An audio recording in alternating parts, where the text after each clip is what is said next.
thevoicebeforethevoid.net. Thank you. Oh. Where's my book? Are you... Oh. Read some more. Oh, this is so cool. I mean, look at the inside cover. Look at that. That is cool. And just the style, like. Mm-hmm. It's so like 19. I mean, it looks like a skyscraper. 30s, yeah. Let's see. Okay, essays.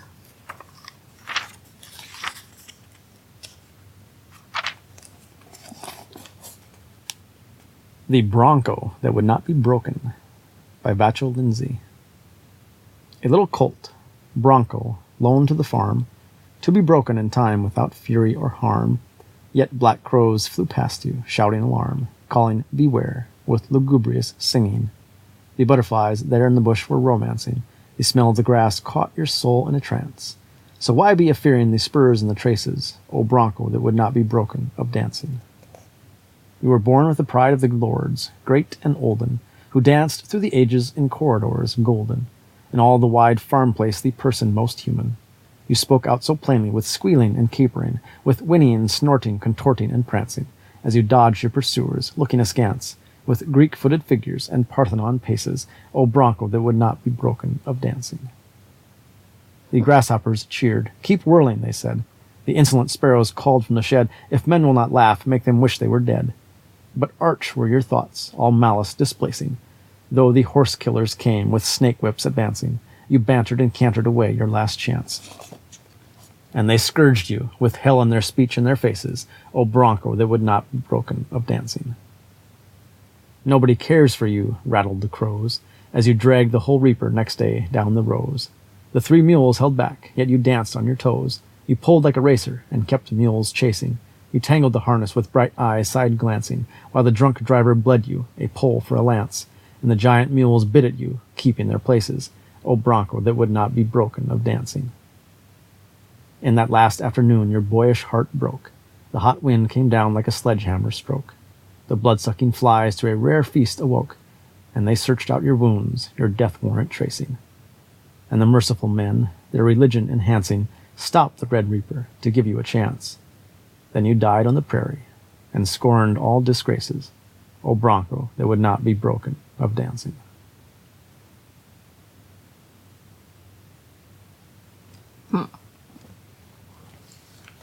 Yeah, it's a good sentiment. Mm-hmm. Yeah, Vachel Lindsay was an interesting quote.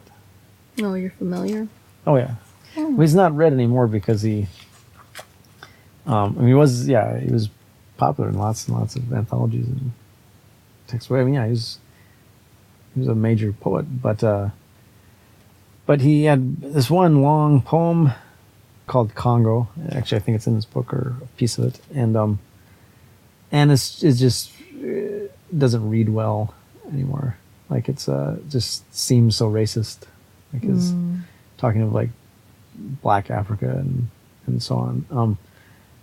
So yeah, he just fell out of favor. What's interesting is like that he was like this really interesting character when he was just a poet. Like that was his life. He just spent all of his time just traveling around, like bumming, and like he would recite these poems from memory, just long poems as performances.